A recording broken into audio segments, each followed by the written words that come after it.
అదే RTV app వార్తల్ని క్షణాల్లో చదివే అవకాశం ఉంటుంది. ఒక న్యూస్ పేపర్, ఒక టెలివిజన్ ఛానల్ మీ చేతుల్లో ఎప్పుడూ ఉంటాయి.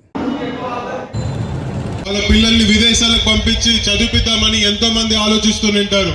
కానీ ఈరోజు ఈ యొక్క దుర్మార్గుడు ముఖ్యమంత్రి అయిన తర్వాత విదేశీ విద్య కట్ చేసి ఎంతో మంది యువకుల పొట్టగొట్టిన ప్రభుత్వం ఈ యొక్క జగన్మోహన్ రెడ్డి ప్రభుత్వం.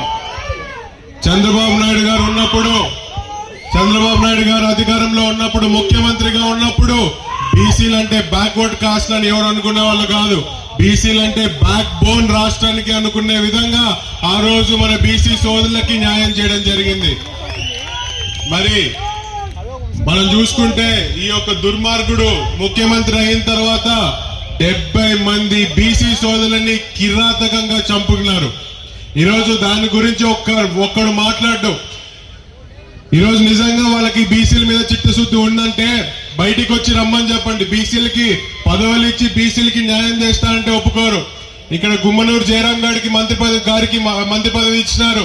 అదేవిధంగా మీకు మన కడపలో చూసుకుంటే ఎంతమంది బీసీ సోదరులకి మంత్రి పదవి ఇచ్చినాడు. మీకు ఏమన్నా ఒరిగిందా? వాళ్ళకి మంత్రి పదవి ఇస్తే మీకు న్యాయం చేసినట్ట? అదా మీకు కావాల్సిన న్యాయం? కాదు. నిజంగా పేదరికంలో ఉన్న బీసీ సోదరులకి న్యాయం చేసినప్పుడే ఈరోజు బీసీలు బాగుపడతారు, బీసీలు అభివృద్ధి చెందుతారు. మరి మీరు చూసుకుంటే గురుకుల పాఠశాల స్కూళ్లు ఈరోజు ప్రతి కాన్స్టిట్యున్సీలో, ప్రతి నియోజకవర్గంలో, ప్రతి మండలానికి ఒక గురుకుల పాఠశాల స్కూల్ అనేది మనం ఆ రోజు ఇవ్వడం జరిగింది. అందులో పెద్ద పీఠం వేసి ఖచ్చితంగా బీసీ పిల్లలకే ఎక్కువ మంది చదువుకునేలాగా చేసినాము. మరి అదేవిధంగా ఈరోజు యువకుల పొట్టగొట్ట ప్రభుత్వం ఈ యొక్క వైఎస్ఆర్సీపీ ప్రభుత్వం. ఎన్ని కేసులు ఈరోజు మద్యం, డిగ్రీ చదువుకున్న పిల్లలు ఉన్నారు. ఈరోజు డిగ్రీ చదువుకున్న పిల్లలు పోయి మందమ్ముతుంటే ఎవరైనా ఒప్పుకుంటారా?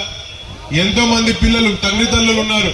మీ కొడుకులు డిగ్రీలు చదువుకున్న తర్వాత మద్యం షాప్ లో మందమ్ముకుంటే మీరు ఒప్పుకుంటారా? ఎవరు ఒప్పుకోరు.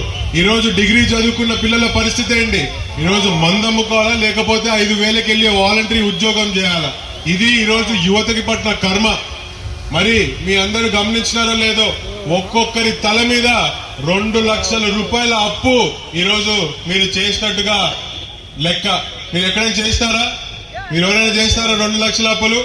కానీ మీ పేరు చెప్పి ఆడ జగన్మోహన్ రెడ్డి ఒక్కొక్కరి తలకాయ మీద 2 లక్షల రూపాయలు అప్పు తీసుకున్నాడు. దీని భారం ఎవరి మీద పడుతుంది? మీ మీద, మీ పిల్లల మీద, మీ పిల్లల భవిష్యత్తు మీద పడే ఈ యొక్క ఎఫెక్ట్ ని ఖచ్చితంగా మీరందరూ గుర్తుపెట్టుకోవాలి. మరి ఎన్నో రకాలుగా బీసీ సోదరులను ఇబ్బంది పెట్టింది ప్రభుత్వం. ఖచ్చితంగా కేసులు వేస్తున్నారు. వచ్చి దాడులు చేసినా ఈరోజు కేసు పెట్టలేని పరిస్థితి. ఈ యొక్క పరిస్థితి మన నారా లోకేష్ గారు, నారా చంద్రబాబు నాయుడు గారు గుర్తించి బీసీ సోదరులకి సపరేట్ గా ఒక చట్టం తెచ్చి ఖచ్చితంగా మీకు న్యాయం చేస్తారని మాట ఇచ్చినాడు. ఖచ్చితంగా మాట మీద నిలబెట్టుకున్న కుటుంబం అది. ఖచ్చితంగా మళ్ళీ బీసీ సోదరులకి న్యాయం చేసే బాధ్యత తెలుగుదేశం పార్టీ తరఫున మేమందరం తీసుకుంటామని చెప్పి మీ అందరికీ తెలియజేస్తూ నాకు అవకాశం ఇచ్చిన అందరికీ ధన్యవాదాలు. మరిన్ని వీడియోస్ కోసం ఛానల్ ని సబ్స్క్రైబ్ చేయండి. లేటెస్ట్ అప్డేట్స్ కోసం వాట్సాప్ ఛానల్ ని ఫాలో చేయండి. అండ్ లింక్ డిస్క్రిప్షన్ లో ఉంది.